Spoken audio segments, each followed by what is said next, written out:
Toute mon histoire, ma démarche artistique autour de ce projet-là est partie depuis mon diagnostic. En fait, il y a 7 ans, j'ai eu un diagnostic TDAH. Ça a enfin validé un petit peu tout ce que j'avais en moi depuis toujours. Voilà, moi je suis artiste depuis la tendre enfance. J'ai fait des études d'art. J'ai essayé de faire mon parcours difficile.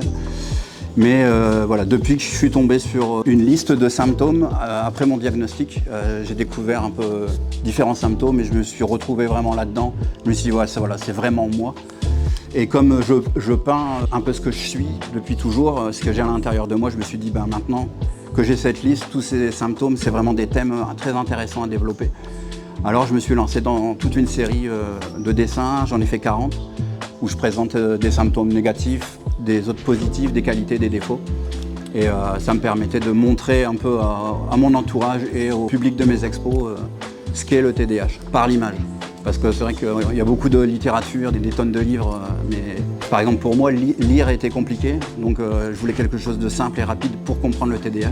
Et j'ai remarqué que dès le moment que je commence à essayer d'en parler à des gens, c'est toujours un peu long, ou des explications scientifiques. Donc voilà, cette manière de faire des visuels simples, rapides, ça me plaisait beaucoup. Et puis c'est moi en fait, donc voilà, ça me convient bien.